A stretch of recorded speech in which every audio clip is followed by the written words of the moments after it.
I started talking to Corrupt one day. He was like, yeah, Suge did that to me too. He said, that's why I came up with that line the night I served 2,000 MCs.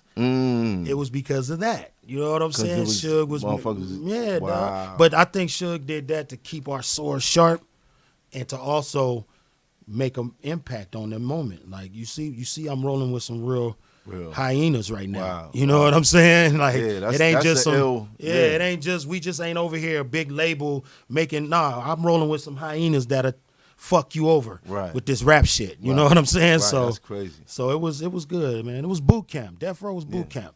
You know what I'm saying? I came out of there, dog. Every other label was a walk in the park. Motherfuckers be stressing what these labels be doing, dog. I be looking like this ain't shit. You know what I'm saying? This Hoffa, trapper turn smack rapper. Only smack rapper that you know is smack rappers. Got bars, I can hang with the backpackers. Trap star, I don't hang with the backpackers. I'm in the hood with the work, you heard. Making fiends leave earth, you heard. Got your baby mama thirst, you heard. Feel the flow, nigga, throw it in reverse. This the wave you need to surf, you heard. Told Jim I need a bomb I could drop on you niggas. Bad boy, I'm never gonna stop for you niggas. I don't give a fuck who you got as the illest. I solidify my spot with gorillas. Now I'm rock with you niggas. We back. Yo, this episode, now of course you don't see the team around and all that, you know what I mean? I'm out here on a solo mission. You know, shout out to Fit, shout out to Knowledge, shout out to Space. Space is actually out here, but he's high, so he couldn't make it. You know what I mean? You in LA, it's just the thing to do, you know what I mean? Yeah. But I got a legend. When I say a legend, West Coast legend. And we gonna get into a conversation that I feel like they had about Long Beach a couple nights ago. And right. But we got King Crooked in the building. What up, y'all? Good. Yo. Thanks for having me, bro. You already, know bro. What I'm saying? You already. I had to. I appreciate it. I had to. You know what I mean? There's only one person that I got to get now. That's Joel. I didn't get Joel yet. And it's complete. Voltron. It's complete. Voltron. Word. Yo. I don't know where do we start. All right. The question I feel like everybody wants to know is who's gonna win tonight, the Nets or the Lakers? That's the question. You know what I mean? I know y'all see the fit. You know what I mean? Who's taking that thing tonight? You know what I mean? Like that's the question. The camera's rolling. So I'm gonna have to say the Lakers. You know? I mean, y'all fully loaded over there, dog, and I feel like anything can happen. I think that, you know, them two teams are destined. They on a collision course right now. Yeah, you know it would be a goddamn shame if we ain't meet in the finals. We got to. Yeah, that shit would be crazy. So, you know, I think where they playing? Out here, I think. Oh shit, man. Out here, man. Yeah, man. Let's go, LeBron. No, I ain't even gonna front like I'm not a LeBron fan. Like, you know, you gotta salute the greats that been in the game for so long and still killing it. In a way that kind of relates to you, like, appreciate it. On the West Coast, you know, I know people like to ask, yo, top 5 excluding yourself, top 5 including yourself. Where do you rank yourself amongst the best people, best rappers? Are we talking about impact? We talking about like record sales? Because with these lists, we talking about your personal favorites and where do you see yourself in between? Shit. I mean, damn, dog. In no particular order as far as that go, when it come to the West Coast, I always look at Pac. Right. You know, I always look at Cube. Right. You know what I'm saying? E40. You know, damn, Snoop. You know what I'm saying? Right. Corrupt. I mean, I know that's Philly and, you know, and Cali, you know what I'm saying? But, you know, Corrupt. But where do you rank yourself within that? I mean, if you don't think you the best, sometimes I come from that era. If you don't think you the best, then you don't need to be on the court. Right. You know what I'm saying? So you rank yourself number 1. If I'm being totally honest with myself, I think I'm the best rapper to come from the West Coast. Over Tupac.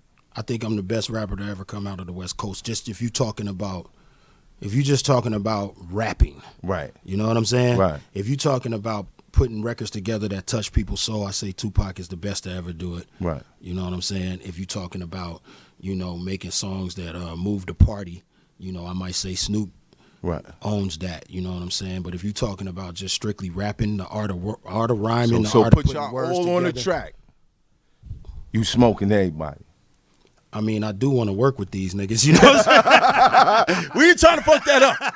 We are not trying to fuck that up. You know what I mean? Love to you, Snoop. You know what I mean? You know what I mean? Rest in peace, Tupac. But I think I think everybody gonna bring what they're known to bring to the table. Right. You know what I'm saying? Like Snoop is gonna bring what he's known to do, what he's the best at. I'm gonna do what I'm the best at. You know what I'm saying? And things of that nature. But no, I mean, I just feel like, dog, if we just talking about strictly going bar for bar, I'm willing to, you know what I'm saying, I'm willing to try to prove that fact, you know what I'm saying, if everybody want to just jump on a joint together. Yeah, before y'all wild out in the comments, you know what I mean, I need some of y'all to go do some research and really check out what Crooked brings to the table. Word. Now, I compared you earlier. I said you like Big Pun and Razzcast. Right.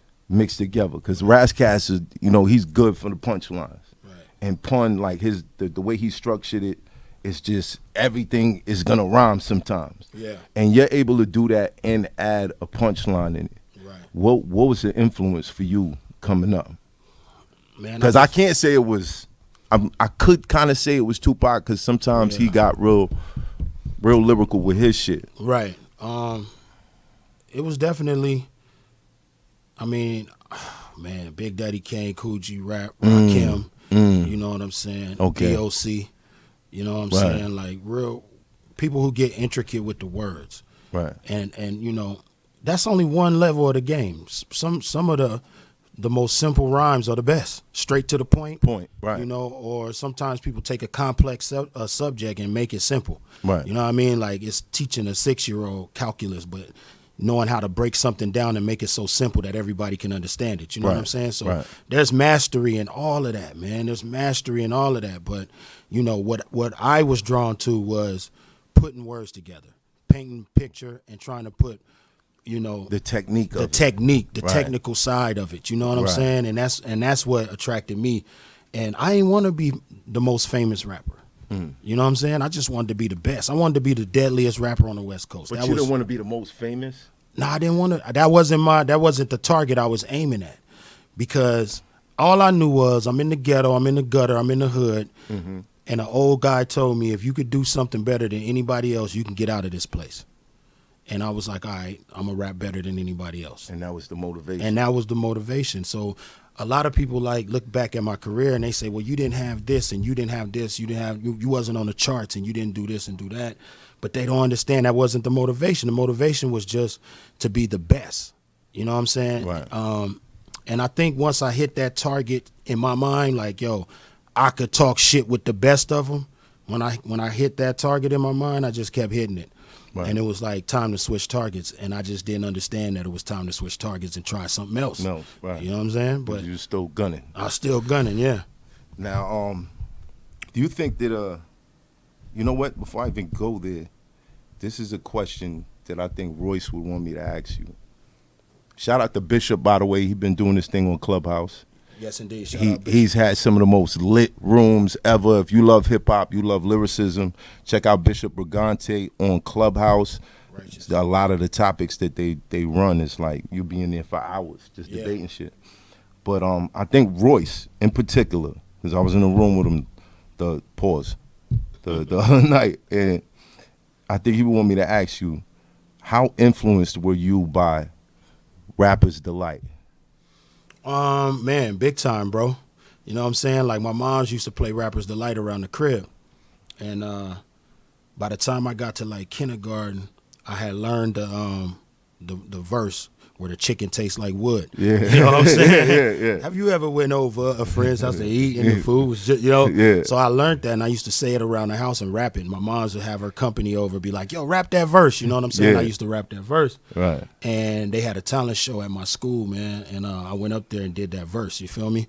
And, That was my first time really being on stage. How and rapping. old were you? I was like 6 years old. You know what I'm saying? You 6 years old, and you Yeah. got up on stage and rap. And Rapper's Delight. And So. you bodied it. Did you mess it up? Did you Nah, mess it up? I got busy, but I Right. was so used to saying it. You know what I'm saying? Yeah. I got busy, man. And, you know, my mom was like, she was very supportive of me from that day on when it came to, you know, my music dreams and shit. But, yeah, Rapper's Delight, dog, like, that right there changed my life. Wow. Take that, Royce. Take that. Nickel, what's happening?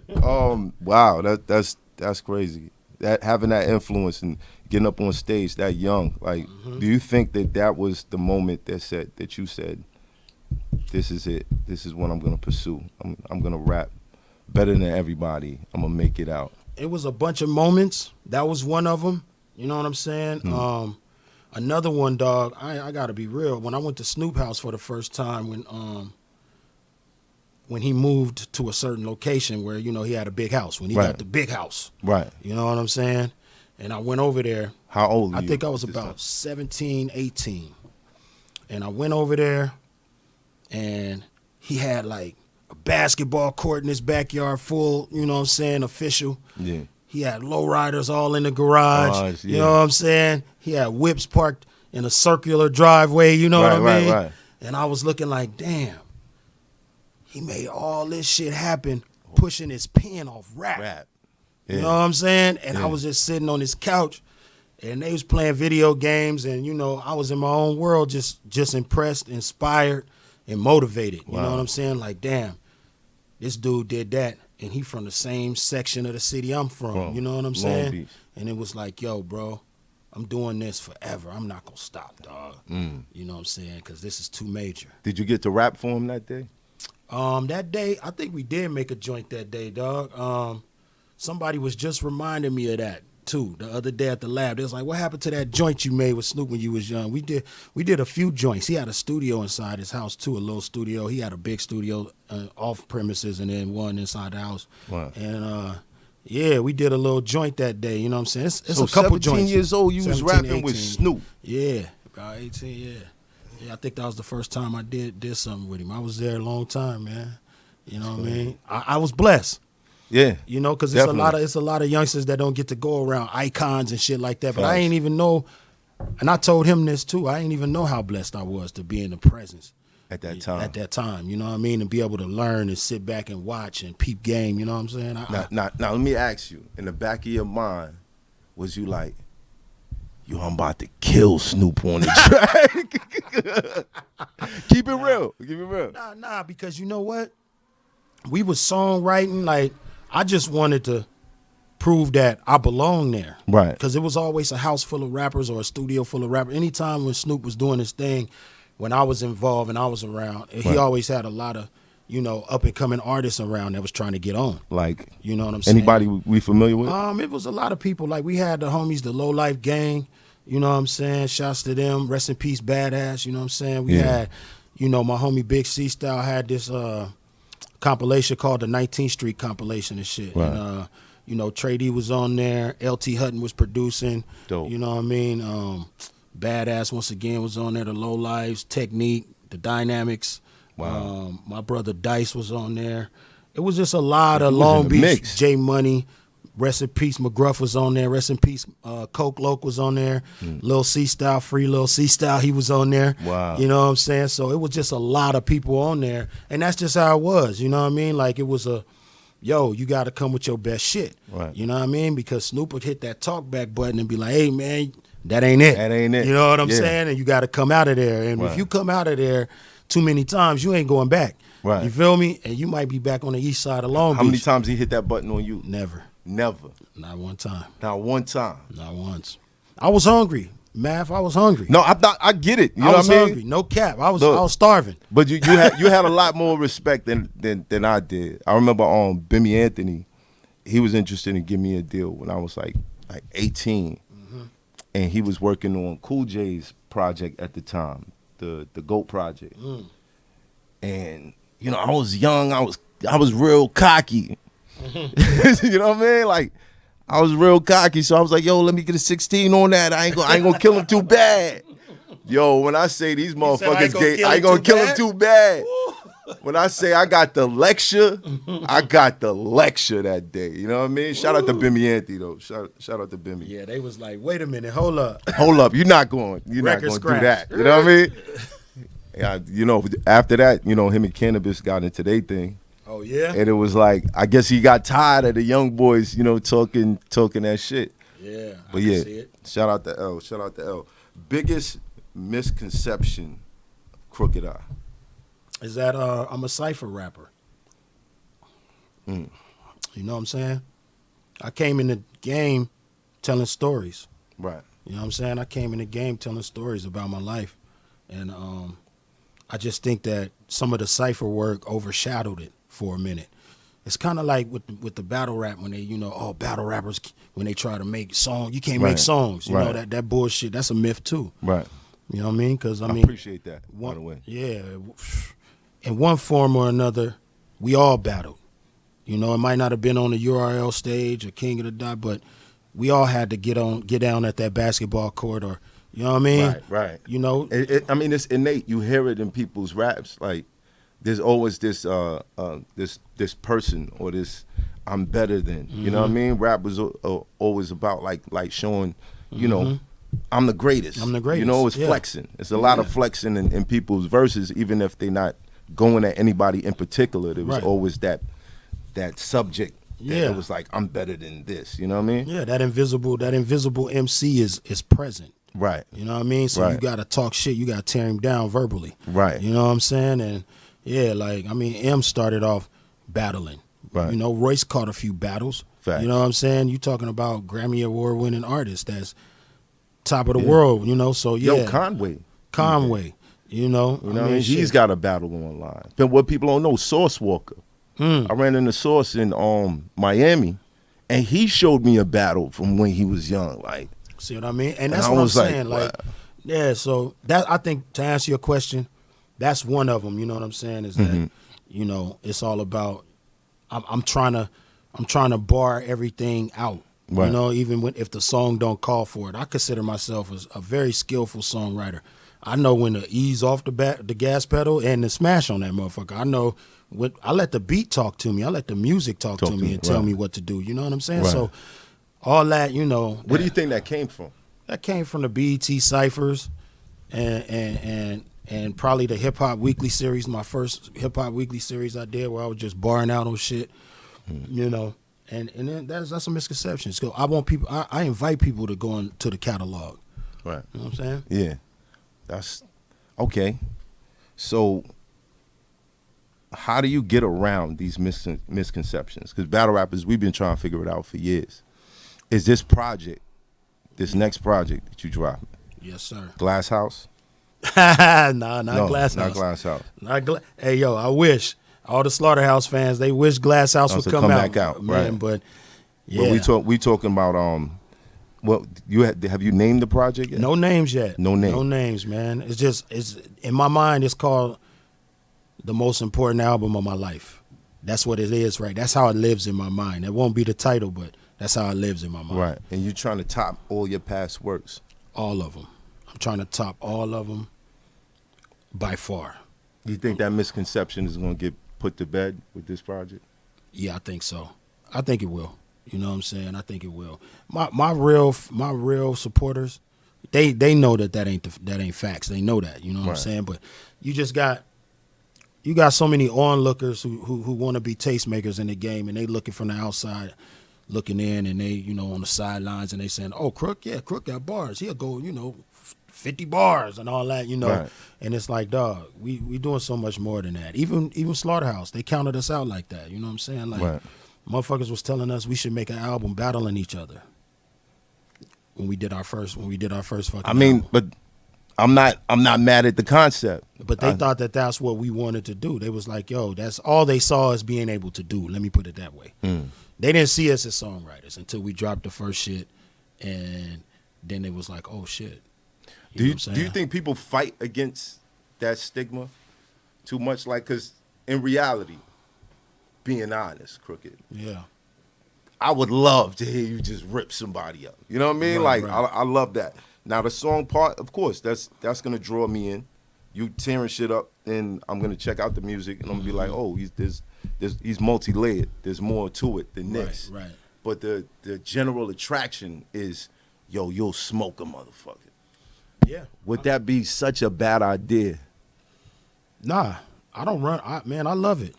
You know what I'm saying? Shit, Right. I love it. You know, that is a part that I fell in love with. Right. You know, when Rakim said he murdering MCs, I was like, okay, that's what we doing.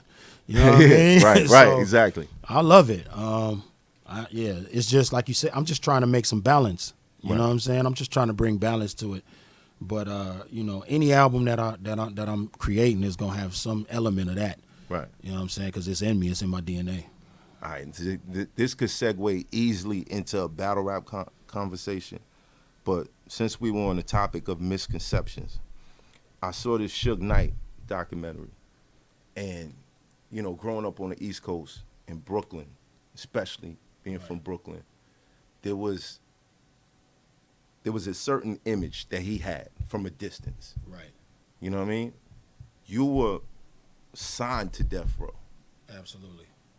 So there's got to be a lot of information within that. Because on the outside, when I started kind of getting, you know, popping with the battles and all that, I started dropping music videos too. There was a video I dropped called "Only God Could Judge Me," and Suge reached out to my manager at the time. Oh shit. And I heard about it. Half of me was excited. Yeah. The other half was like, nah, that's Suge. I'm from Brooklyn. Yeah. You know what I mean? You know the words going on around that. You know what I mean? Like, I didn't know how to feel about it.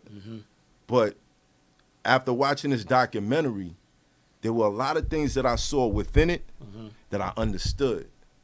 And I was like, okay, they had me fooled on this one. Like what? What Like, you get on?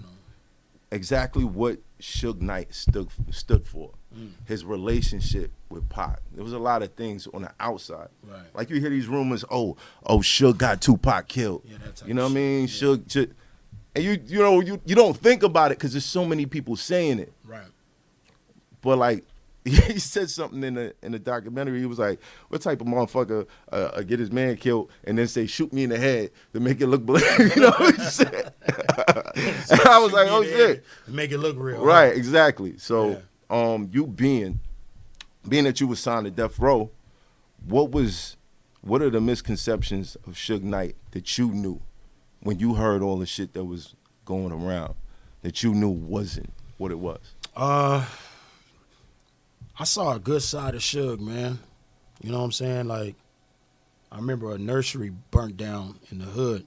Right. And he right away went and got it fixed and, you know, redone and all that kind of shit, you know what I'm saying? I remember he used to, on Father's Day, he used to charter a bus and take all the kids who had fathers that were incarcerated and they couldn't see their kids, you know what I'm saying? So he would bus all the kids up to go see their fathers on Father's Day, Wow. you know what I'm saying? Wow.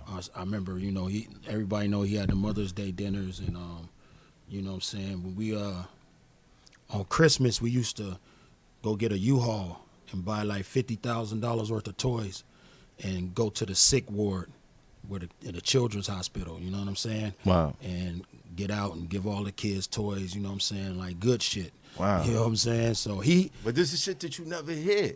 he had a charitable heart. Right. That people don't talk about, you know what I mean? And I asked him one time, I said, why you don't ever talk about this kind of shit? You know what I'm saying? Because I wanted to talk about it. You know what I mean? Right. Being the new guy on the label, I wanted to talk about it. And he was like, man, you know, let him talk. He's like, I know what I do. I ain't Right. tripping. Right. So it's like, I feel you, you know what I'm saying? You don't really want to publicize your charitable acts all the time. I Right. get that, you know what I'm saying? But do you feel like that was a flaw, being that everything else, was out there. anything else anybody could conjure up in their mind was being launched out there? Yeah, I mean, but the thing is, you know, he also benefited off of his image. Right. You know what I'm saying? So, you know, I don't know. He probably had to weigh it out on himself. But I think if some of those things were out there, it'd be a different story. We'd be talking about some different shit right now. You know what I'm saying? And they might have had. So he personally told you, like, I don't want this stuff spoken about like that? No, he didn't tell me not to speak about it because I did.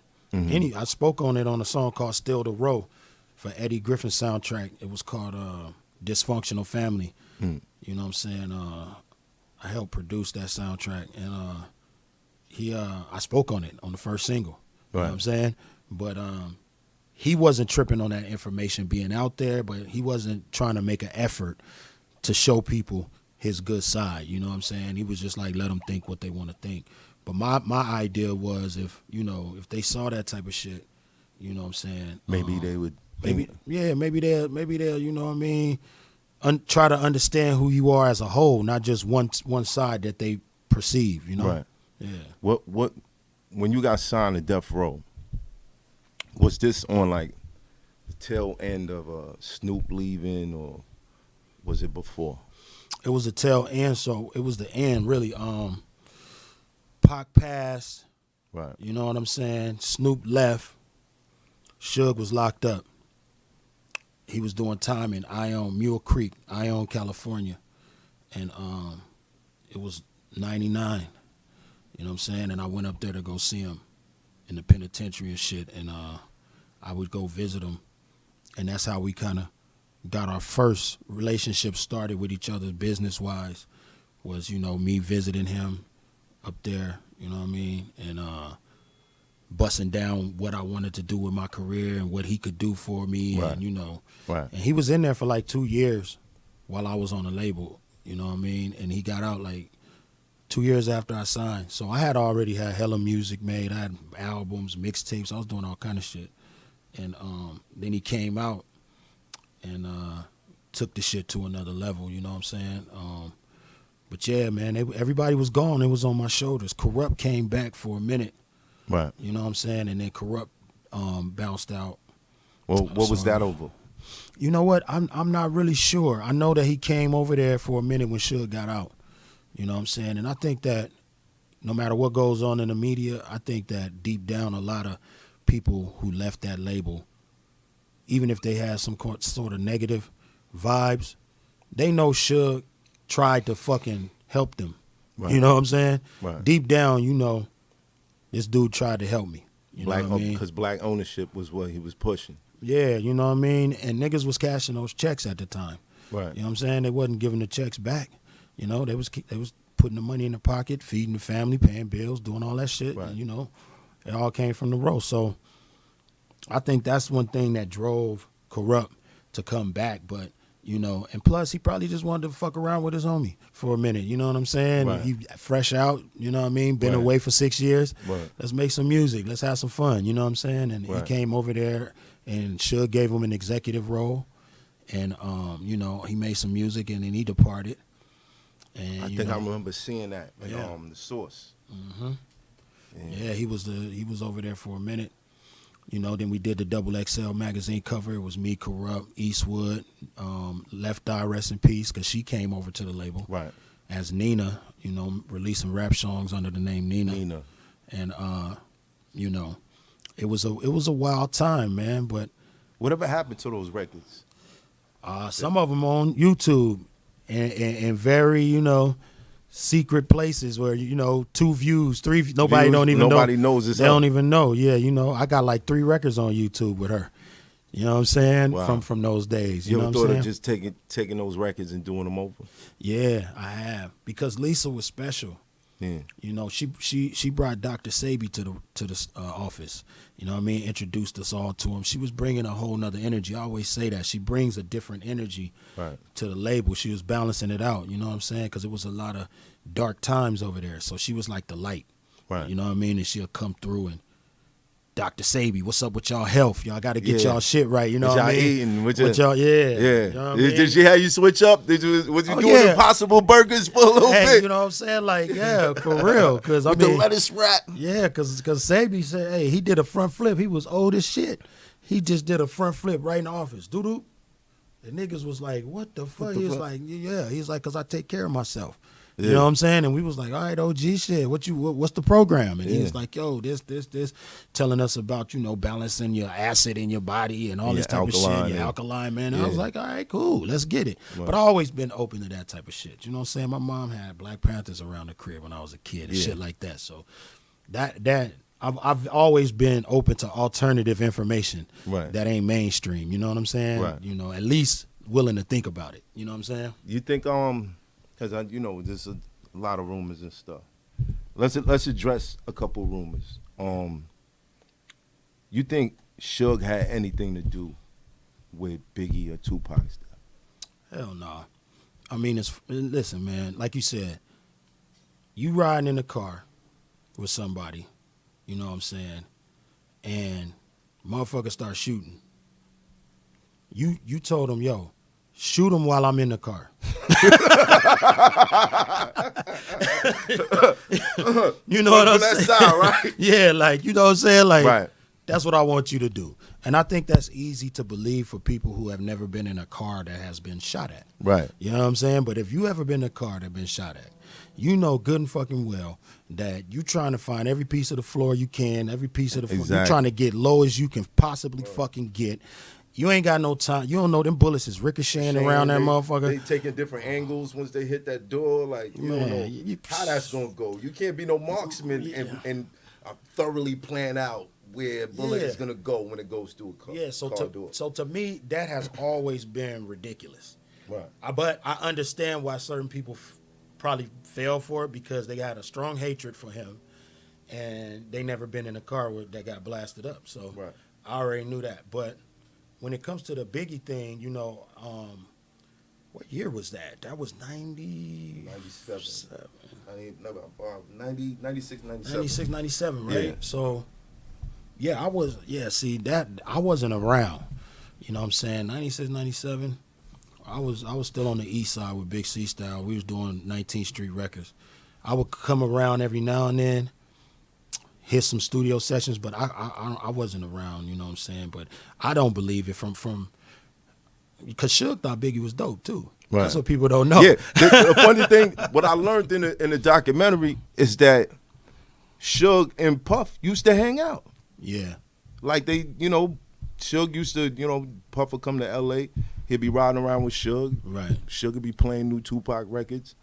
Suge would go to New York. He's riding around with Puff. He's playing new Biggie records. Now imagine if that stayed that way. Yeah. Where would we be? What would that be like? That's crazy. What do you think? Where do you think it went wrong? Man, I don't know. Can moguls get along for a long time, man? I think. Well, I don't know. I don't know. You've been around enough of them that you heard. Because right now we got the other situation going. That's crazy. Yeah. Is it possible? Yeah, I think Jay and Puff get along. Yeah, they do. They do. I think Russell said it best, man. It was a time where being that powerful in hip hop, Suge and Puff, that was still new. Right. You know what I mean? For black executives in hip hop to be on, hundreds and hundreds of millions of and dollars. Everybody was young. Everybody was young, and that was a relatively new thing. And I think Russell said it best when he said, I was the OG, but I didn't know I was the OG. I didn't play the OG role. Right. I didn't say, hey, Suge, hey, Puff. Man, let's fly out together, man. Let's sit down and let's chop this up. You know what I'm saying? Yeah. And he, at the time, he might have been the only dude that could have done that in hip-hop. You know what I'm saying? And he said he regretted it. And I felt him on that, you know what I'm saying? Because a lot was lost. Too much was lost. Yeah. When I think about how young Biggie was, dog, I say, man. And Pac. He has so much more to give. Yeah. You know what I mean? It's just, it should have taught us so much. And I don't know if it did. I think the lesson that I feel like came out of that was that, and I hate to say it, but dead rappers get better promotion. Oh yeah, now we learned that for real. So I've had conversations with conspiracy theorists and all that shit. Right. And I recently had an hour-long conversation with somebody I was trying to talk into doing the Legends Only. Mm-hmm. And this person was so paranoid because they got like 3,000 records, but they not really in the limelight anymore. Mm-hmm. And I meet a motherfucker somewhere living in a bubble because he feel like he's worth more dead than alive. Wow. I can see that. I can see that when shit start getting hot on death row and niggas was, you know what I'm saying, coming for me. Mm-hmm. I had insurance. And a lot of you young rappers out there, y'all need to understand this. They got something called key man insurance. Key man. Because you're the key man at this operation. So if you go down, they going to get millions of dollars. You see what I'm saying? Right. So, yeah, there was a time. Is that standard? I believe that's standard now, but they don't talk about it to the artists. Now, a good lawyer, he know what's happening. He going to go in there and situate you. Right. But I think the artist should know it going in. So when they do get an attorney or they do negotiate deals, make sure that you understand everything that's in that paper, because if you the key man and if they got a couple $1 million life insurance policy on you and 1,000 records unreleased, yeah, it could happen. Wow. You know what I'm saying? Wow. It could happen. What's that policy like? Like what's the turnaround on it? I don't know, man. All I know is I found out about it and I was like, yo, y'all gotta get this shit off me. You feel like it's a bag on your head all of a sudden. Like, motherfuckers in the office like, yo, we'll save the company if something You know what I'm happens. saying? Because I'm like, man, what is this? But Wow. it just opened my mind, though, because I was in a similar situation. I had a lot of music, you know what I'm saying, over there. And, you know, it was a lot of enemies to the label. Right. You know what I'm saying? And they wasn't playing like rap music shit. They was playing motherfucking street shit, real street shit. You know what I'm saying? So I felt that same feeling. Whoever your man is, I felt that. You know what I mean? Like, yo, they could just take me out. They got 4 or 5 albums. You know what I'm saying? Or, you know what I mean? Like, you just don't know. You know what I'm saying? This shit go platinum the next day. Next day. Yeah, everybody singing songs and lighting candles. You think it's possible that could be something like the actual plan that some people have, some label owners or some executives behind closed doors? You know how they like to talk about, you know, this shit ran by people who do this and do that. Yeah. You think that's actually something that could be possible? Man, they been killing niggas since the 60s on music. You know what I'm saying? Niggas mysteriously coming up dead, or writers and all that type of shit. Yeah. Yeah, hey, man. That's crazy. You know what I'm saying? That's crazy to think about. I mean, we look at rap music like we doing something new. Right. We not. Nah, we not. We not. Nah, it's just been, you know, cleaned up, repackaged, you know what I mean? It's just same game that they always been playing. Yeah. So what's the way to get around that, being independent? Yeah, I guess. I mean, listen, man. Like, you know, I'm not here to point no fingers. I don't know what nobody doing. Right. You know what I'm saying? My mom's was in the business, you know, when before she had me, and you know, she was a songwriter. Her and my auntie, rest in peace, her twin sister. Right. They used to sing with the Gap Band, all kind of shit. You know what I'm saying? Because she come from Oklahoma, and her manager got killed on some music shit. So she always used to be worried about me in the music industry, you know what I'm saying? Because she knew how real it was, you know what I'm saying? So it's been going on forever. You know, that shit been going on forever, but, you know, we know the job was dangerous when we took it, you know what I'm saying? Right. And, you know, there's a lot of dangerous jobs. Firemen, police officers, you know what I'm saying? But rapper is like at the top of the list. Well, rap is just, we making it dangerous on ourselves too. You know what I'm saying? Like, there's no reason niggas can't just catch fades, man. Stop fucking shooting everybody. You know what I'm saying? Like, catch the fade, man. Catch the fade. You know, if catch the fade. Yeah, if you lose, it's Royce Benzino. Catch the fade. Catch the fade, man. I was talking with him about that the other night. He was like, man, that man is 54 years old, math. And I'm like, he won't fight, man. You know, he won't fight. And hug it out. That's what he said. If you could fight, but why though? My whole thing is why. Why? Yeah, why Benzino want to fight Royce? Why? My theory, Yeah.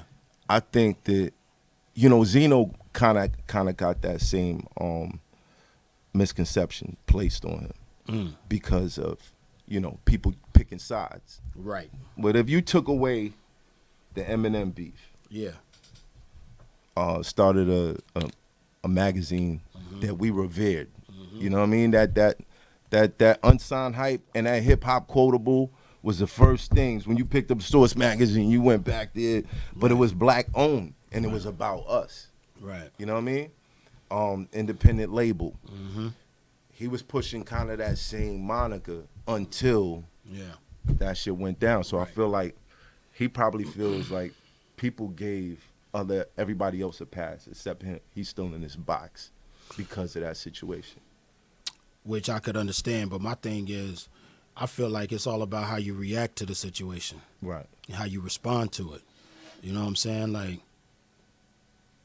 this could have been 5, 6, 7, 8, 9 years ago buried.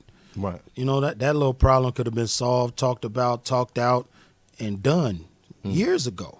Right. I feel like keeping up that same energy is what's keeping it alive. You know what I'm saying? And it's like, you know, I can't tell a grown man what to do, but when you're on the losing side yeah, of the battle, I feel like people tend to kind of like keep that in front of your face. right, You feel me?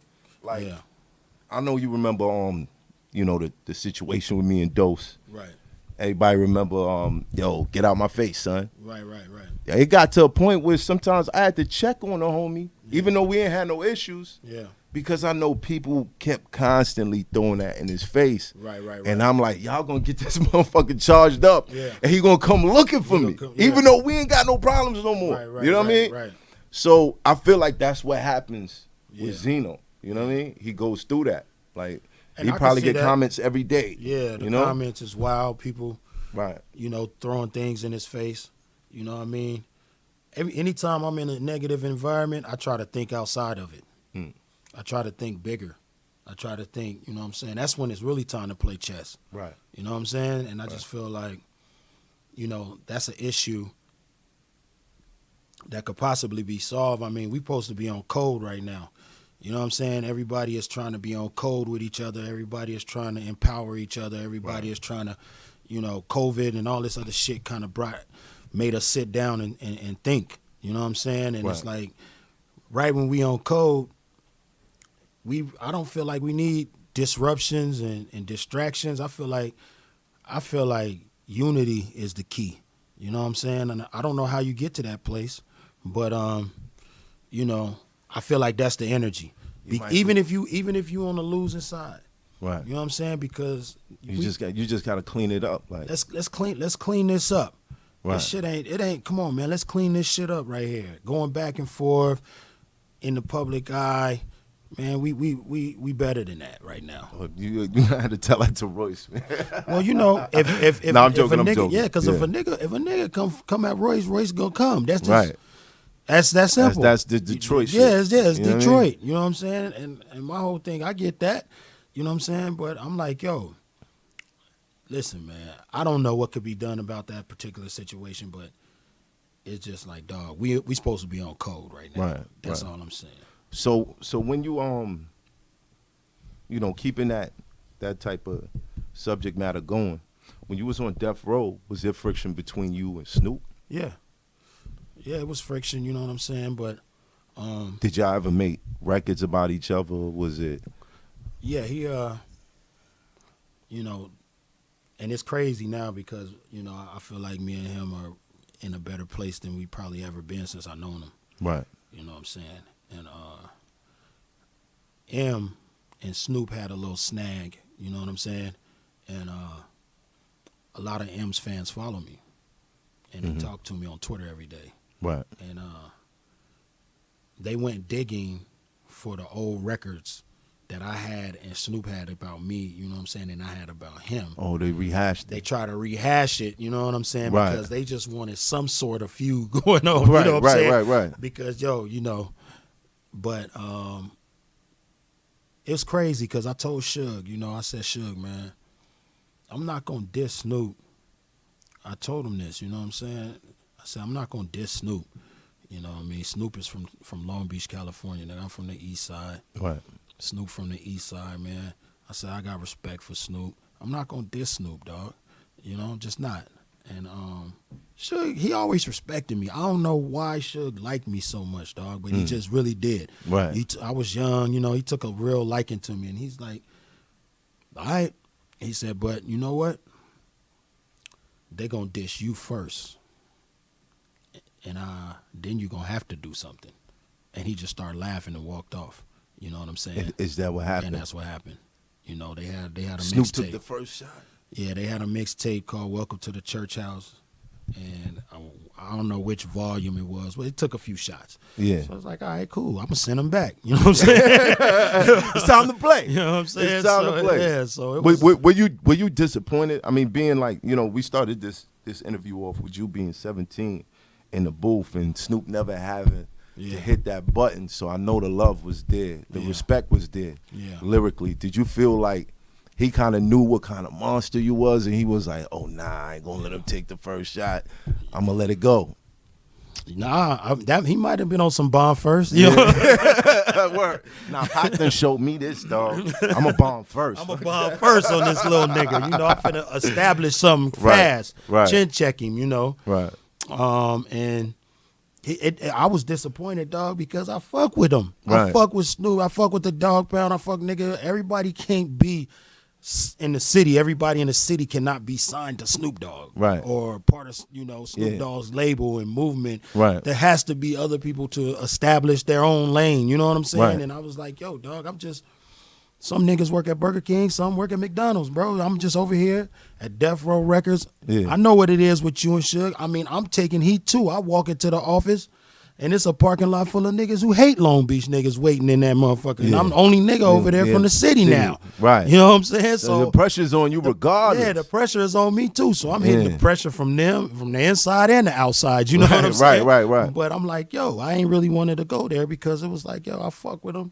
Been knowing them. Everybody that, you know, make the beats to the motherfuckers cleaning up his office, I know. Right. You know what I'm saying? So it's like, yo, I didn't really want to go there. But it just, you know, they shot at me, so I shot back.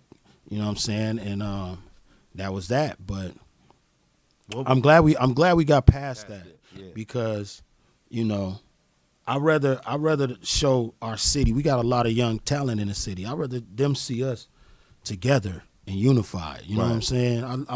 We need to be one. They got a movement. You know what I'm saying? But is that the sign? Did you guys respect each other more after going through that? I think so, though, man. I think so because. And this is why battle rap is important. There you go. This is why motherfuckers need to just battle. You heard? This is like this is how you just gotta get it off your chest. You feel me? Yeah. Right. I think we did, dog. Because I flew all the way to Atlanta when they gave him a Lifetime Achievement Award at BET. Right. I flew all the way out there, man, just to shake his hand and tell him congratulations. You know what I'm saying? Yeah, and that was big. And that was big. You know what I mean? And it did. I think so, man. So, you know. So it's okay, man. It's okay. Yeah. You know what I mean? Sometimes you gotta all right, cool. Now we good. Yeah. That's a beautiful thing, man. Hell yeah. But damn, that's a lot of heat. Like you, bro, you've been under pressure for a long time. Yeah, bro. Handling it, like dealing with it. Yeah, dealing with that shit. King Crooked. Now, now being from like the Snoop situation to when you eventually left Death Row, and I'm bringing this up because I saw a picture on your Instagram, and I know it had like a lot of people like, what's really going on? You and Dr. Dre. Oh, yeah. In the studio. Yes, sir.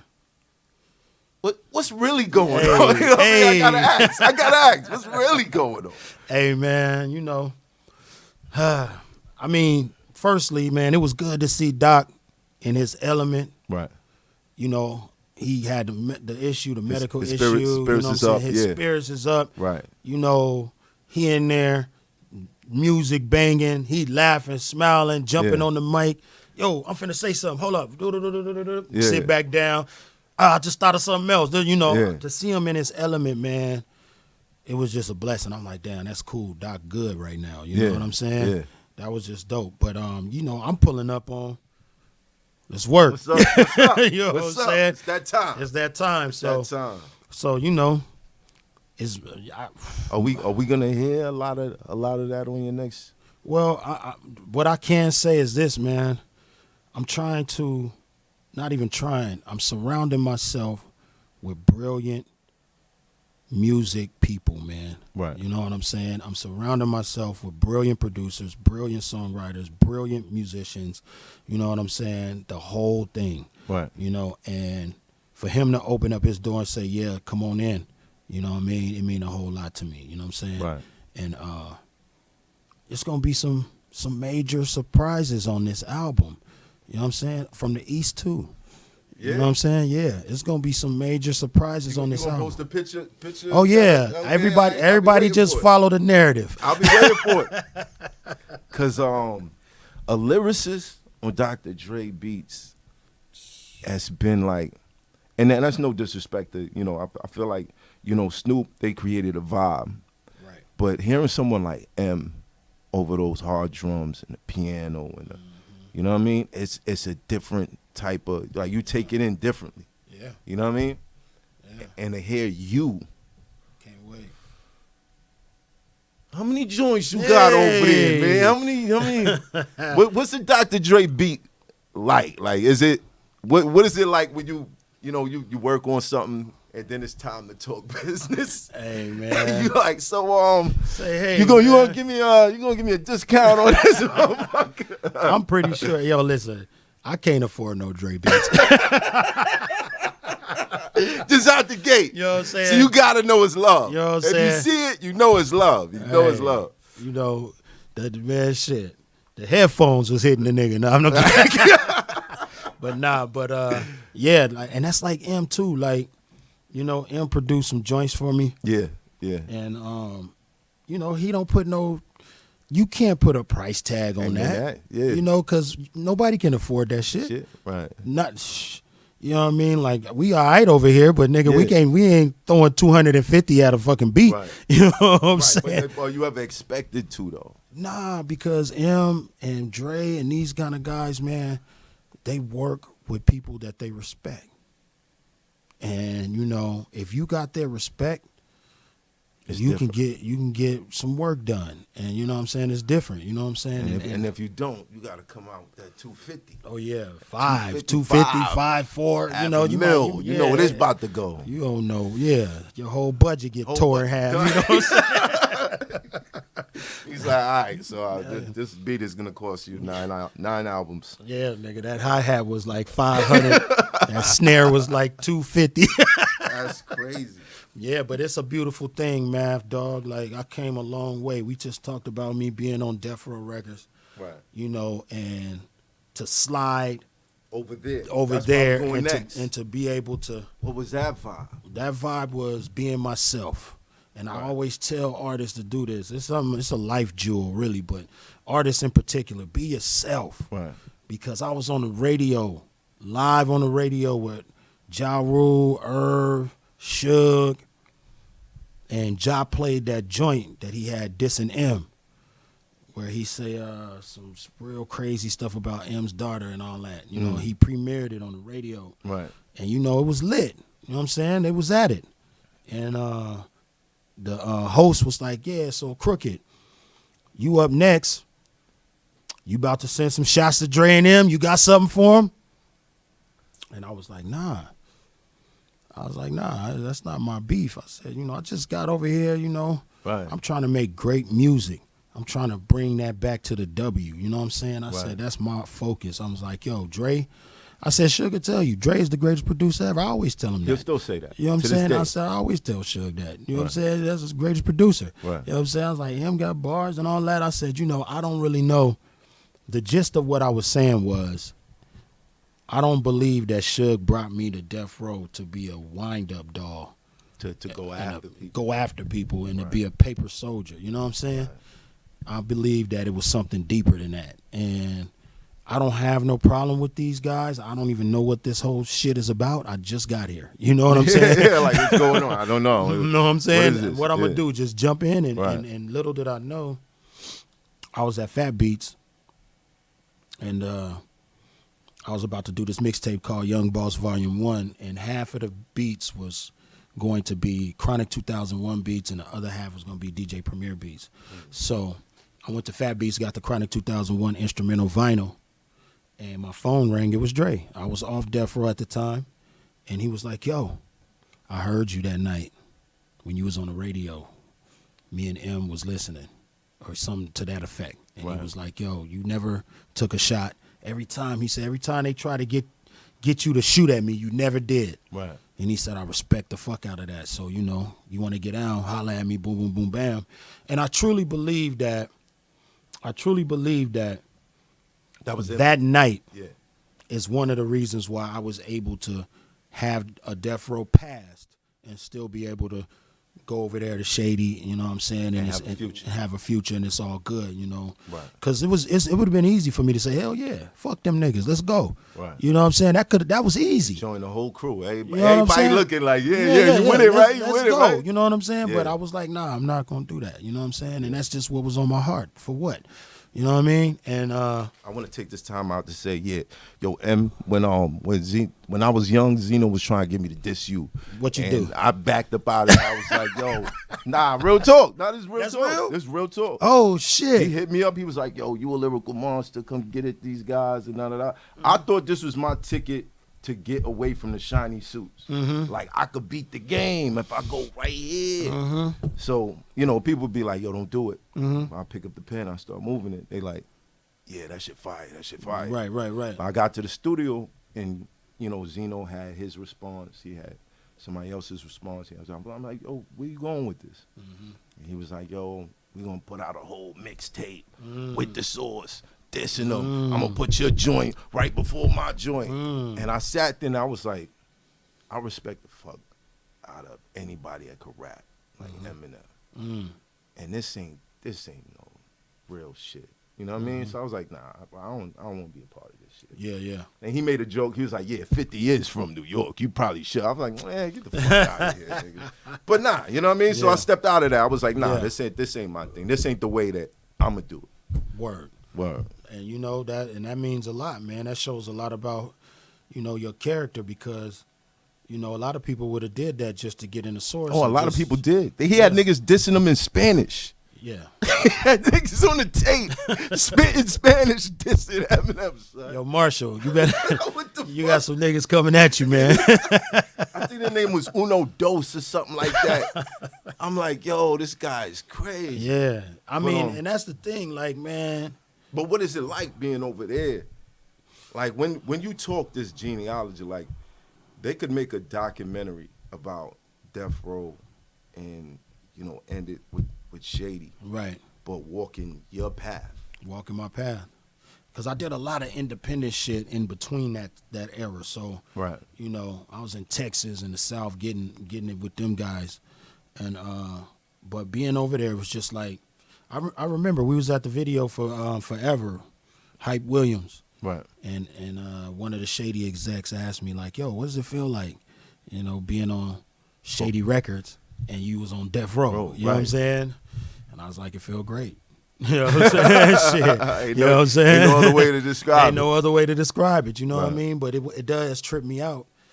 It trips me out because it's also, a credit to longevity and your skill and your craft. Right. You know what I'm saying? If you stay true to your craft, you can go anywhere. You can even go, from Death Row to Shady. You know what I'm saying? If you stay true to your craft and, your skill set, it'll take you where you need to be.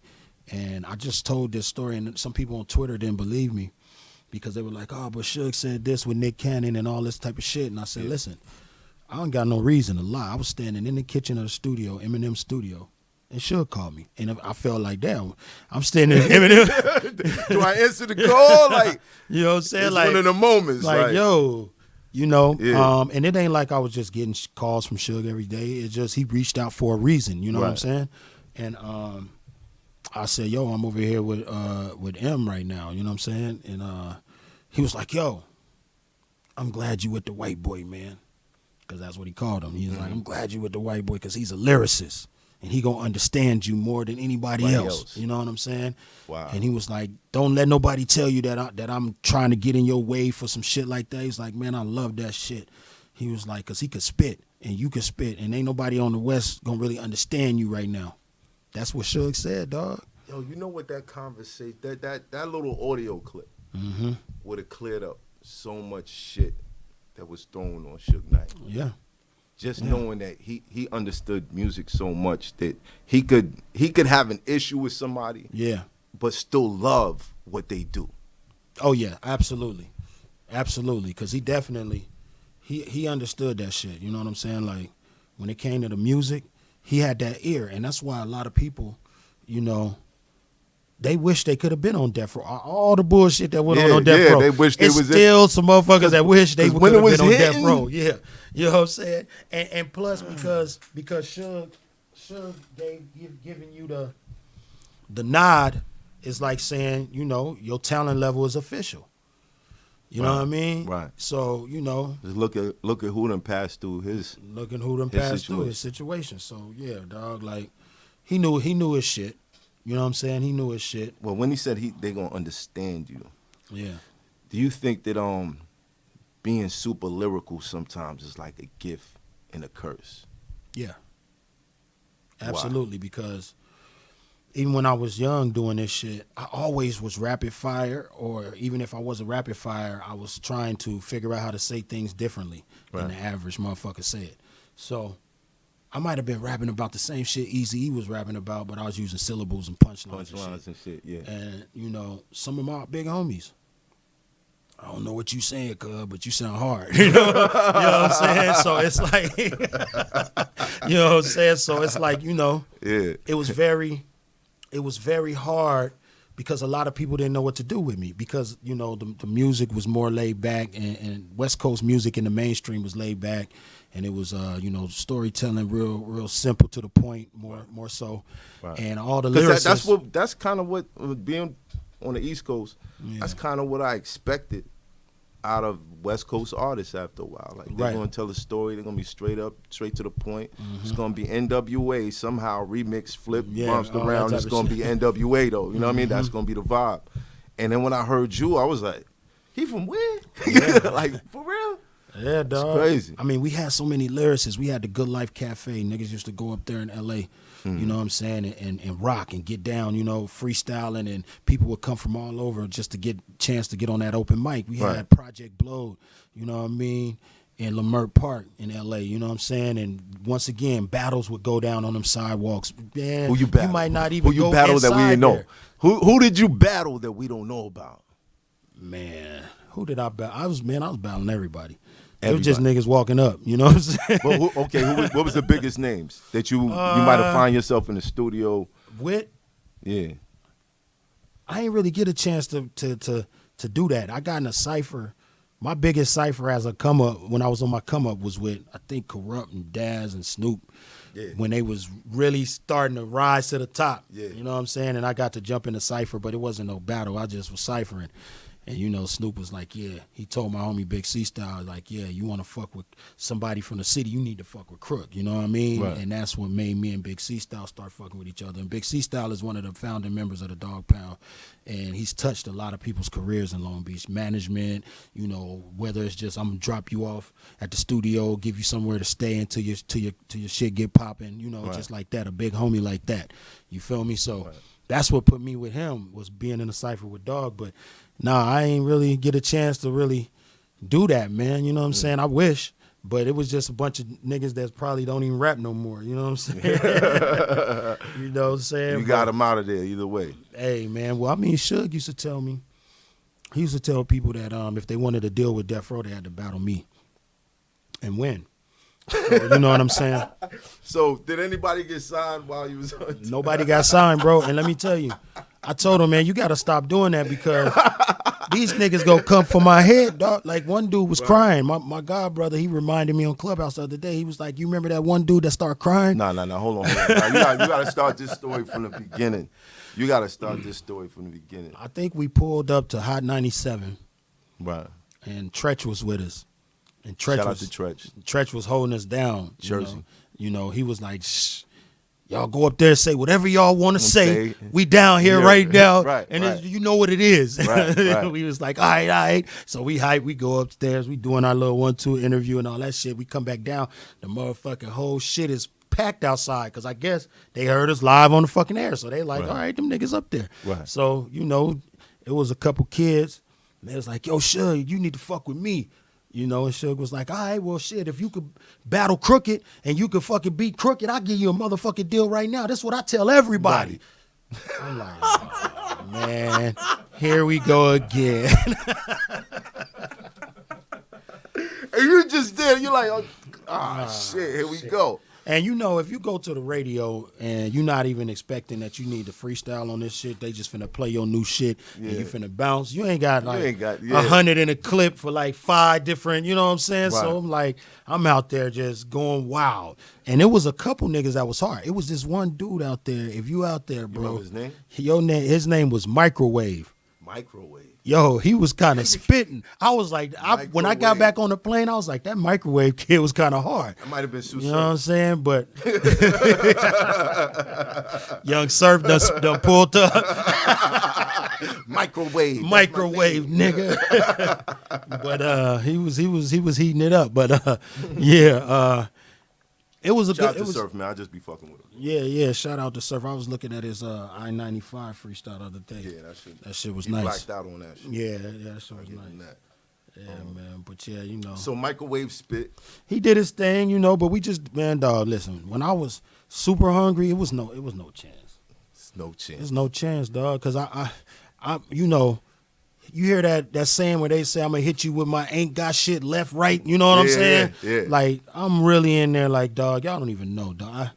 Roaches in the cereal look like Raisin Bran where I'm from, you know what I'm saying? Nigga, we was poor. Right. We was below the poverty line poor, you know what I'm saying? Right. We was gutter, grimy, we trying to get the fuck out of here. Right. And I'm not letting nobody stop me from putting my mama in a better house, and I ain't letting nobody stop me from getting off this block. So you ain't when you heard Microwave, you was like, he all right, man. Maybe I might take the L this time because I feel like, what I mean, he'll be a good addition to the label. Dog, I'm not finna take no L's in front of the nigga signing my check. So the nigga cried? Yeah, he started crying. Well, no, not him. Oh. It was somebody else that my godbrother told me about. But we was doing it. So I started talking to Corrupt. I started talking to Corrupt one day. He was like, yeah, Suge did that to me too. He said, that's why I came up with that line the night I served 2,000 MCs. It was because of that. You know what I'm saying? Suge was yeah, wow. Dog. But I think Suge did that to keep our swords sharp. And to also make an impact on the moment. Like, you see I'm rolling with some real hyenas right now. Wow. You know what I'm saying? Like, it ain't just it ain't just, we just ain't over here a big label making, I'm rolling with some hyenas that'll fuck you over with this rap shit. You know what I'm saying? Right. So that's crazy. So it was good, man. It was boot camp. Death Row was boot camp. You know what I'm saying? I came out of there, dog. Every other label was a walk in the park. Yeah. Motherfuckers be stressing what these labels be doing, dog. I be looking like this ain't shit. You know what I'm saying? And they be asking why I'm so cool and calm about it. Man, why you just sitting there? This ain't shit, homie. Right. This ain't nothing. Nigga, I'm happy for that. I'm grateful that this the vibes we on with these motherfuckers. You know what I'm saying? You know what I just came from? I came from, nigga. You know how many niggas' dreams I done crushed, nigga? Man. Damn. So homeboy that started crying, like, what happened? Like, y'all just stood there like, well, better luck next time, little nigga. Yeah, he sat in the corner and he was staring at me, and then he had like tears coming out his eyes, and he was just staring at me. While you was like rapping? No. After it was over and everybody like, all right, you lost. Yeah. He went in the corner and he was just staring at me. It was a lot going on, and my godbrother was like, hey, look at this nigga. And he was looking at it. He was just looking at me, and he was just staring at me. He had tears in his eyes, bro. He looked like I crushed his dreams. And that's when I told shit. I was like, dog, you can't keep putting me in that position. Because I'm not trying to be no dream killer, my nigga. You know what I'm saying? You know, it's just, it ain't cool. So, I mean, because people used to line up, man. They used to catch the bus the Greyhound bus to Death Row, the office, dog. Anytime you walk out, it'd be 3-4 people sleeping on the sidewalk, just waiting on Suge to pull up so he could listen to their music and all that kind of shit. Like, it was real deal.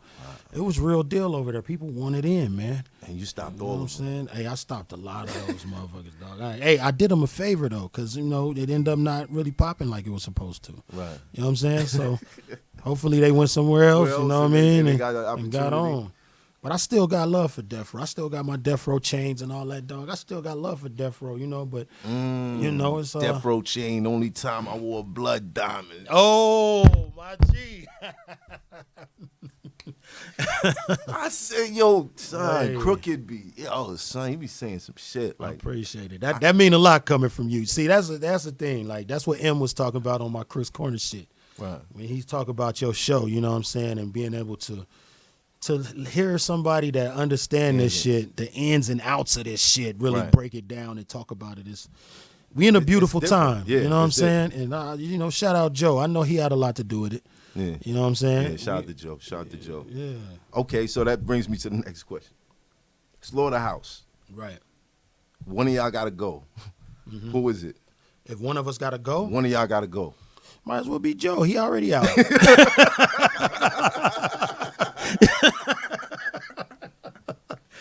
Joe ain't rapping, man. I had this much hope in 2020. Right. You know, 2021. Joe ain't rapping, man. I don't think Joe gonna rap. Did you I think want him to though, man. I just Yeah. want him to. But it's all right. It's all right. We got 20 songs with that nigga on it. Now, people believe like there's an issue between Joe and M. What's the real deal? Like, what's the real situation? I think that's something that could definitely be worked out.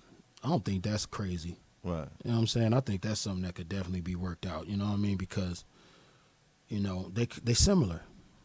If you look at Joe Budden's fan base, it's similar to Eminem's fan base. Yeah, you think about it. You know what I'm saying? Yeah. You know, they talking about overcoming depression, addiction.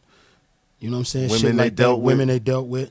They're Oh, very wow. similar. Wow. You think about it, yeah. Mm-hmm. They very similar, dog. Yeah. So I could see them really being able to work that out. I want them to, dog. Like, man, see, I'm a peacemaker, man. You know what I'm saying? If it's a nigga over here from this hood and he going at it with this nigga from this hood and they about to come to pistols or shootouts or fighting and it's going to get crazy because they homies going to jump in.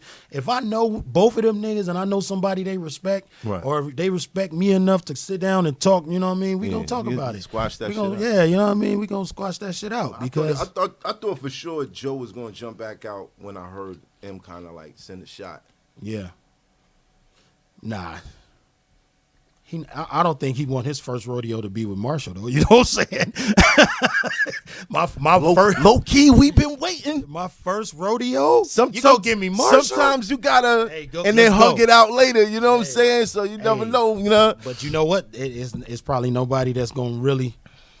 You know, it's only very few people who gonna bring it out of him like Right. him could. That's what I'm him saying. could bring it out. Right. You know, he gonna come in the ring and fight in shape for him.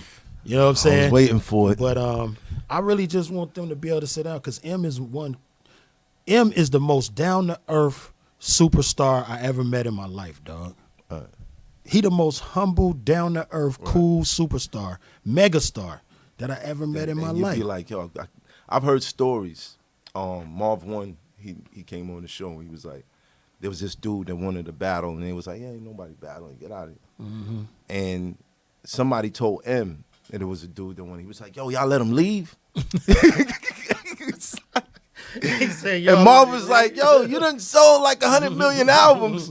You still concerned about battling someday? He was like, yo, let's that's get dope. it. He said he a warrior, huh? That's dope. But that's what I mean. Like, that's the reason why I kind of want to see him and Joe, you know what I'm saying, be able to sit down and you know, you ain't got to be friends. Right. You know what I'm saying? But establish a point, you know what I'm saying, of a peace treaty or some shit, you know, because they both cool guys. Right. You know what I'm saying? And we need more of them than, you know what I'm saying, in this industry. We don't really got a lot of cool, down-to-earth motherfuckers in this game. Right. So we need to stick together. You know what I'm saying? That's a fact. So, yeah, but who knows? M might be in the studio right now about to give this nigga a missile. You know? Sincerely, Marshall. On the side of a rocket. Like, okay, I send that shit out.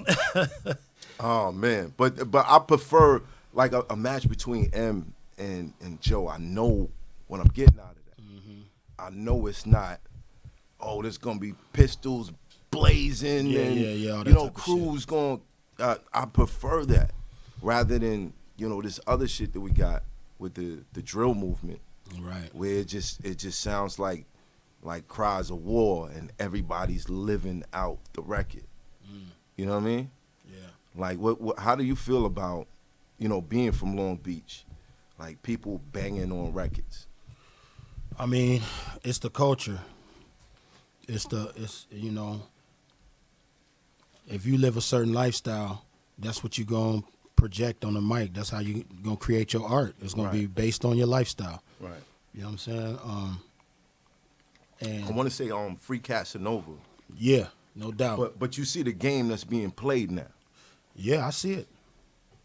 They're looking for any type of association. Yeah. You throw up your hood in a Yeah. video, and you just happen to be around somebody who put in some work, and they find out. Mm-hmm. They rallying, and they Yeah. grabbing everybody up. That's what they doing. I mean, and we making ourselves easy targets. You know what I'm saying? You got to move smarter now. Right. You got to understand where it's at and be like, okay, crime has always, and I ain't saying nobody's committing crimes. I'm just saying crime, the crime element, the hood, the streets, things that go on has always evolved with time. Right. You know what I'm saying? And got smarter. Right. You know what I'm saying? But my thing is, for the young guys, I get tired of looking at young dudes on a video and saying to myself, I hope he lives. You know what I'm saying? I get tired of looking at videos of young dudes and feel the same way. And be like, damn, I hope nobody don't kill this young dude. You know what I mean? Because that's what's going on. And then when I look at the older guys who they're not giving out the jewelry they should be. You know what I'm saying? To the kids. Like, we need to figure out how we could stop that. But me and you both know that's almost like a runaway train. Right. You know what I'm saying? Like, how you gonna stop somebody? Because again, we get and back run to deep. This marketing. The marketing of it is Right. It's the It's hype. crazy. Yeah. Yeah, I know some rappers who really, you know what I'm saying, wasn't really affiliated and active like that, but they used it as marketing. Right. Because somebody said, if you just come out as yourself without a gang movement behind You ain't gonna move. you're not gonna move no records.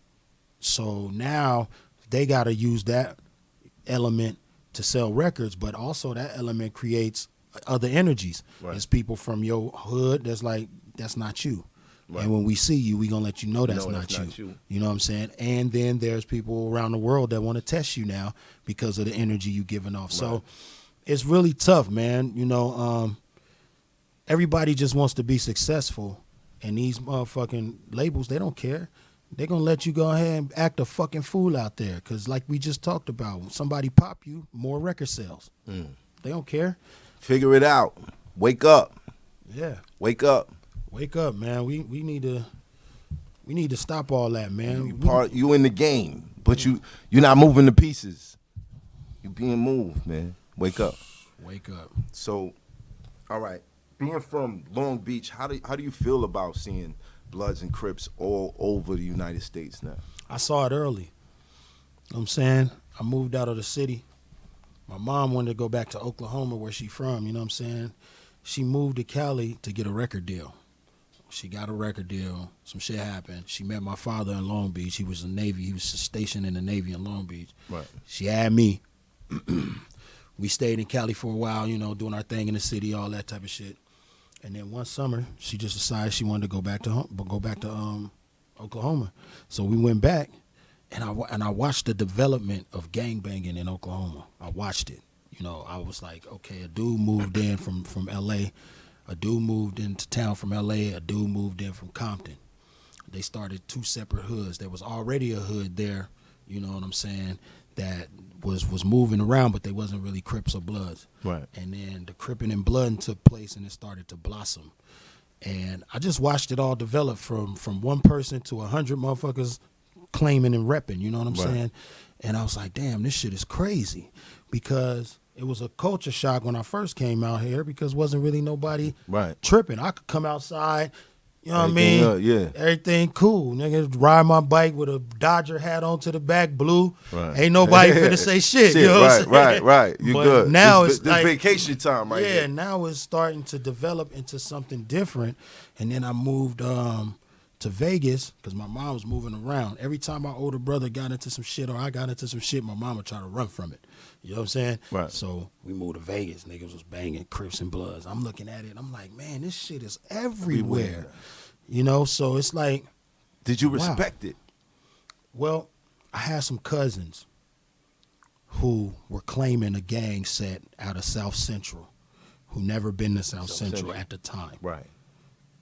They was putting in work and getting shot. My cousin got shot 7 times for that hood. So my perspective changed, because it was like, okay, well, damn, you know what I'm saying? Whether it You is or not. You taking bullets and giving them for this shit. You know what I'm saying? Right. And, you know, I took my cousin came out here and shit, and we went over there to the hood that he was representing and all that shit, and they, you know, they accepted him. You know what I'm saying? They accepted him. But for me, dog, being on the outside, because, you know, my older brother, my older cousins, they all Crips. You know what I'm saying? And, you know, they like, yo, tossing me a blue rag when I was 8 years old, you know what I'm saying, 9, 10, you feel me? But I ain't really walked that type of path, really. I just really grew up in it. Right. I know it. I know the ins and outs of it. You know what I'm saying? It's what you. Yeah, Right. you know what I'm saying? But I just chose to, I was like, dog, it's got to be something else, you know what I mean? Right. And then it was like, I'm not making no money like that either. So does it confuse you when you see people choose it? It wasn't in it. Yeah, I always get confused. I've always been confused by the people who gain success and then become a gang member, or start hanging out with gangs, and you know what I'm saying, after they just went, you know, triple platinum. You know what I'm saying? Yeah, Or and then all they of a got a sudden- big record deal with $1 million advance, and all of a sudden they hanging out in Compton with some real niggas Right. that will swallow your ass up. You know what I'm saying? Right. But you doing it for the trend of it. You know what I'm saying? I always thought that was really crazy, man. But you know, But it's worked for some people. it's work, man. And you know what? We never talk about the guys who are out there trying to stop, you know, the gang intervention guys who did 20. You know, Right. we don't really talk about, you know, the Crips and Bloods that's 55 years old right now, did they time, got their stripes, you know what I'm saying? But now they showing up at high schools like, yo, this ain't it. You know what I'm saying? Find a different way. Yeah. You know what I mean? Like, Yeah. I think we need to start putting them type of dudes on a platform. You know what I'm Yeah. saying? Because that's the energy we need. Right. I don't want my son to be fearing for his life over some shit that was started a long time ago, and the shit ain't even exactly what it was. Yeah. You know what I'm saying? When it was started. You know what I Right. mean? It's transformed to some different things. And, you know, it's just like, yo, let's start hearing from, like, I got a homie from the city of Long Beach. His name is Blue. Blue would be perfect to sit down here and talk to you and tell you about why the kids need to stop. You know what I'm saying? And Right. why they need to figure out, you know, how to financially educate themselves and, you know, go get a family and shit like that. You know what I'm saying? Right. But we don't put those types of people on platforms enough. You know what I'm saying? We got to start putting them on platforms. Same goes for everybody. Yeah. So here's my question. Do you reform kids out of gangs, or do you reform the gang? Hey, man. I mean, how? Because what if it was, I'm Crips, so I know I could get a job at this law firm because there's other Crips up there that's right, like, right. yo, you know what I mean? Yeah. Throwing it up like, Yeah. yo, you there? Okay, yeah, nigga, Yeah. you hired. You know what I mean? Yeah. Like, Yeah. what if we could do that? I think it could be done. I think it can be done. They smarter than people think, man. Yeah. You know what I'm saying? The intelligence is way up. They feel like a lot of people in the world paint these gang members, and I could speak on this because I was raised by gang members. Right. You know what I'm saying? My whole life. You know what I'm saying? So, a lot of them are super smart. They could be a CEO at a company, any company. You know what I'm saying? And the world paints them as dumb killers. Oh, you killing over this, killing over that. Right. It's way deeper than that. But they'll make John Gotti look like He was the mastermind. The mastermind, yeah. Right. You feel me? So, you know, we gotta just figure out how we need to get on code, because I'm really loving the fact that we got, you know, the internet and the social media is kind of bringing some of these guys out to the forefront, the guys with the right message. Right. We need to let those with the right message speak. Give them some motherfucking time on camera and on the mic, and you know what I'm saying? Like, Well, you kind of part of that. well, Like, I mean, what's this next project that you putting out? yeah, What's the message? Because you done walked through this whole shit. Right. You seen enough you seen Death Row, Tupac, Snoop, Shady, Dr. Dre's era. Everything that was going on to now. right. To now. It still be around. Like this gotta be like a 2%. You know what I mean? Of people that was able to come through all these eras, and they still here. They still got something to say. Right. People still want to hear it. People still waiting. That's a super blessing. Right. That's a blessing, dog, because, you know, it's been 20 plus. You know what I'm saying? Wow. I've been in the game 20 plus. And this album is definitely going to be my journey. People going, the ups, the downs, the good, the bad, the ugly. You know what I'm saying? You're going to laugh with me. You're going to smile with me. You're going to hurt with me. You know what I'm saying? Throughout this process of listening to this album, because you're right, it's been a long journey and it's that time. And I wasn't even going to make an album like that, but my little brother Demetrius was like, yo, it's time for you to do this. Tell your story. You know what I'm saying? And I'm like, yeah, because to me, it's just, I'm living it. So it ain't that big to me. Right. You know what I'm saying? But to people on the outside, it's like, dog, do you know what the fuck you did? Or do you know what you survived? Do you know what you've been through? Right. You know what I'm saying? And it's like, you know. How many niggas you stopped from getting a deal? You know how many niggas you motherfuckers pumped the brakes on they deal? Crazy. So, you know, I mean, so yeah, I'm gonna tell the story, man. You know, being a young kid, being able to walk into the session and see Tupac.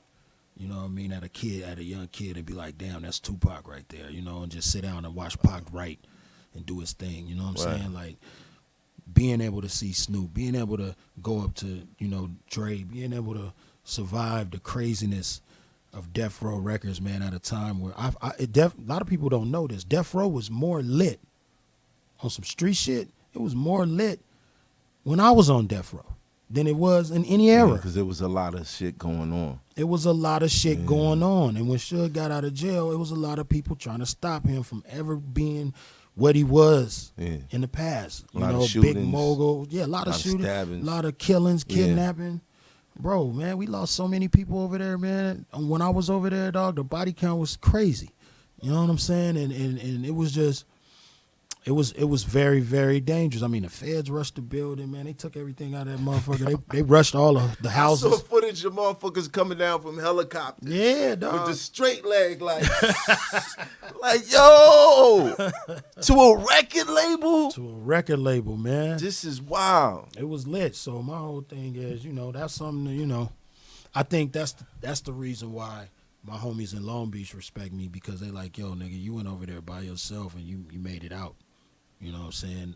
And no matter what happened, you know, you made it out. And, you know, I appreciate that respect that they show me for that. But, Right. you know, there's other things, though, you know, just But life. does that Life. make you came up with some of the most prevalent big homies. Yeah. Yeah. You the big homie now.